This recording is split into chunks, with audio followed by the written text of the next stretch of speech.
boss yan! Hintay lang namin sila ng lobby.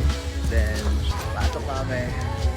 At ayun na nga, pinapasok na kami. Tamang papogi pa si Kumag dyan, no? At syempre, papatalo ba si Daniel Padilla? Napakapoging bata. Pinatawag na nga pala kami ni Sabi kasi kailangan na daw namin mag-ayos for the main event. Grabe guys, wala akong masabi sa venue. Talaga naman napakaganda. Then pagkapasok namin, si Calix kagad yung nakita namin. Sinong hindi manggigigil dyan, napaka-cute na bata. After namin panggigilan si Calix, syempre kailangan na natin pumunta. Kasi nga pinatawag na kami ng kambal para mag-ayos. Then ayan nga pala si boss madam namin. Siya nga pala yung sponsor ng mga facial treatment namin. Then after namin mag-ayos guys, nandito na kami sa venue, kompleto na kami. Andiyan na nga pala si Sin at saka si Sophia. Then after ng event, syempre pagod ka, kailangan na natin kumain. Sa pagkain, wala din ako masabi. At ayan nga pala yung kambal, pinipicturean na sila ng photographer. Then dito sa event, pwede ka rin mag-order ng alak or whiskey na gusto mo. Talaga namang kompleto, lahat meron na. Then after namin kumuha ng whiskey, syempre mag-shot na tayo. Talaga naman lasingan to hanggang umaga. Sa event place pala, may DJ na rin dito, kaya talagang napakaganda ng vibes. Cheers naman tayo dyan guys. Talagang na-enjoy naming lahat ang birthday ng twins. Talagang mapapatagay ka na lang kahit magdamaga.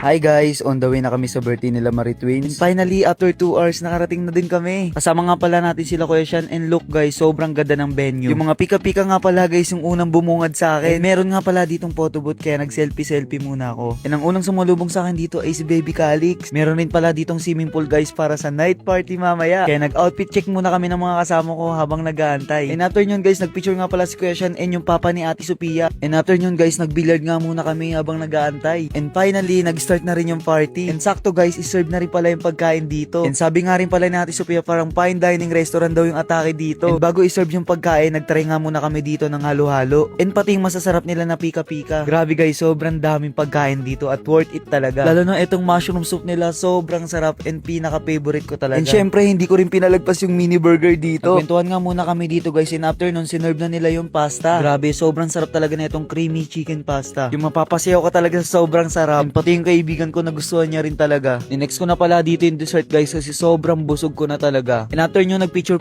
muna kami nila Ma'am Jenny. Kumuha rin kami ng ubi halo-halo dito ni Tita Carlota. Isa na to sa pinakamasarap na halo-halo na natikman ko. After nyo guys, nagpicture taking muna sila. And after nyo guys, nag-enjoy muna kami dito sa booth na to kasi sobrang sarap talaga ng drinks. And grabe, meron rin silang kinuwan DJ para sa pool party. Di na nga namin na BJ mga ibang ganap namin kasi nga nag-enjoy na talaga kami. Sobrang babait talaga ng mga staff sa booth na to and tunuruan pa ako gumawa ng drinks. And nakatambay rin pala yung papa ni Ate Sophia dito. And ayan, pauwi na kami yan guys kinabukasan. And ayun lang, see you on my next vlog.